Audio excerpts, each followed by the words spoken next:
दोस्तों अचानक રાજભા ગઢવીના પિતાના અવસાન બાદ એનો છેલ્લો વિડીયો સોશિયલ મીડિયા પર હાલ વાયુ વેગે ફેલાઈ રહ્યો છે। જી હા દોસ્તો, આ છેલ્લો વિડીયો જે હોસ્પિટલનો છે જેમાં રાજભા ગઢવીના પિતા એટલે કે આસુલાલભાઈ ગઢવી પોતે દેખાઈ રહ્યા છે અને રાજભા ગઢવી પોતે એમની પાસે બેઠા હોય ત્યારે આ વિડીયોમાં શું કહેવા માગે છે અને આખરે આ વિડીયો ક્યાંનો છે અને આખરે આ વિડીયો કેવી રીતે રેકોર્ડ કરવામાં આવ્યો છે, આ તમામ બાબતો વિશે અમે તમને આજના વિડીયોમાં જણાવીશું। આખરે આ અંતિમ વિડીયો સોશિયલ મીડિયા પર હાલ વાયુ વેગે ફેલાઈ રહ્યો છે। આ પિતાના અચાનક અવસાન બાદ રાજભા ગઢવી પોતે એક ડાયરામાં હતા ત્યારે આ ચાલુ ડાયરો મૂકીને રાજભા ગઢવી પોતે કચ્છ પહોંચે છે અને પોતાના વતનમાં જઈ પોતાની પિતાની સંભાળ લેતા હોય અને પોતે એમની તસવીરો જે છે સોશિયલ મીડિયા પર અપલોડ કરી હતી ત્યારે આ પિતાનો અંતિમ વિડીયો જે છે સોશિયલ મીડિયા પર હાલ ગતિ પકડી રહ્યો છે। રાજભા ગઢવી આપણે જાણીએ છીએ ગુજરાતમાં સાહિત્યમાં ખૂબ મોટું નામ છે ત્યારે એના પિતાના અચાનક અવસાન બાદ આ તમામ માહોલ ગરમાયો છે અને સોશિયલ મીડિયા પર એમને શ્રદ્ધાંજલિ પાઠવવામાં આવી રહી છે। અલગ અલગ યુઝર્સ એમને કોમેન્ટ્સ પાઠવીને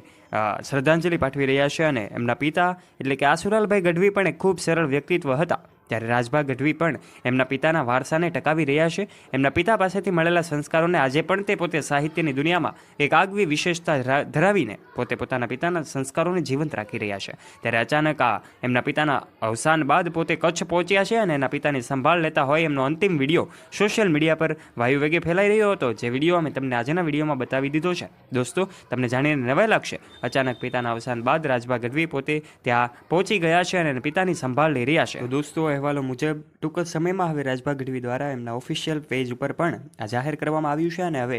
ન્યૂઝ અહેવાલોમાં પણ બતાવવામાં આવી રહ્યું છે કે 1-2 દિવસમાં જ એમનું કર્મકાંડ વિધિ કરવામાં આવી શકે છે ત્યારે આ વિધિમાં પણ અનેક કલાકારો ઉપસ્થિત રહેવાના છે, સાથે ઉદ્યોગપતિઓ પણ ઉપસ્થિત રહેશે અને એમને શ્રદ્ધાંજલિ પાઠવવાના છે। દોસ્તો આ રાજભા ગઢવી એ સાહિત્યનું ઘરેણું પણ કહેવામાં આવે તો ખોટું નહીં હોય કારણ કે પોતાના સાહિત્ય થકી પોતાના છપાકરાઓ થકી જેમણે આ ગુજરાતને લોકોના અનેક લોકોમાં હૃદયમાં સ્થાન મેળવ્યું છે એવા રાજભા ગઢવીના પિતા આસુલાલભાઈ ગઢવીના અવસાનથી શોકનો માહોલ છે। તો અમે તમને જણાવી દઈએ કે રાજભા ગઢવીના પિતાની ઉંમર જેમણે પોતે પોતાનો ઘેરો વડલો માનતા હતા, આ પિતા પાસેથી એઓ ઘણું બધું શીખ્યા હતા ત્યારે આ પિતાને ઘેરો વડલો સમાન માનતા હતા એવા રાજભા ગઢવી એમના પિતા 70 વર્ષની ઉંમરે અવસાન પામે છે। આ 70 વર્ષની ઉંમર એક તો ઉંમરલાયક તો હતા જ પરંતુ છેલ્લા કેટલાક સમયથી પોતે એક માંદગીમાં પીડાયેલા હતા, માંદગીમાં સપડાયેલા હતા અને જેના કારણે જ ટૂંકા સમય બાદ જ પોતે અવસાન પામ્યા છે ત્યારે દેશ વિદેશના અનેક મોટા મોટા નામી અનામી કલાકારો, ઉદ્યોગપતિઓ, આ સાથે જ ક્રિકેટ જગતના દિગ્ગજો અને આ સાથે જ બોલિવૂડ ઇન્ડસ્ટ્રીના પણ અનેક સેલેબ્સ અત્યારે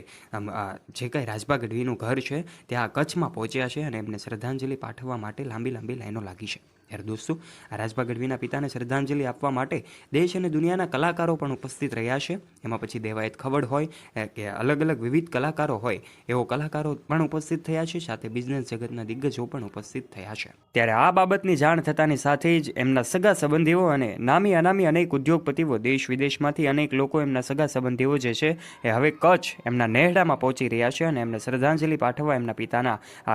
અવસાન બાદ અચાનક એમને શ્રદ્ધાંજલિ પાઠવવા માટે હવે કલાકારો અને અનેક મહેમાનોની લાઈનો લાગી છે। ત્યારે દોસ્તો આ તમામ લોકો હવે કચ્છ પહોંચી ગયા છે। ત્યારે આજના વિડીયોમાં રાજભા ગઢવી અને એમના પરિવાર વિશેની કેટલીક સચોટ માહિતી આપવાનો અમે અહીંયા પ્રયત્ન કર્યો છે। આશા રાખીએ છીએ તમને આ મારો વિડીયો ગમ્યો હશે અને સાચી માહિતી ગમી હશે। જો ખરેખર રાજભા ગઢવીના તમે સાચા ફેન હોવ તો કોમેન્ટ બોક્સના માધ્યમથી એમને પિતાને અવશ્ય શ્રદ્ધાંજલિ પાઠવવાનું ચૂકતા નહીં અને હા, આ વિડીયો ગમ્યો હોય તો વિડીયોને કરી દેજો એક લાઇક અને તમારા ફ્રેન્ડ્સ સાથે શેર કરવાનું ના ભૂલતા તથા આવા જ રોચક અને રસપ્રદ વિડીયોઝ નિહાળવા માટે અમારી યુટ્યુબ ચેનલને અવશ્ય સબસ્ક્રાઈબ પણ કરી લેજો અને હા, બેલ આઇકન અવશ્ય પ્રેસ કરજો જેનાથી આવા જ રોચક અને રસપ્રદ વિડીયોઝની નોટિફિકેશન્સ ઝડપથી મળતી રહે આપને સૌથી પહેલાં। ધન્યવાદ।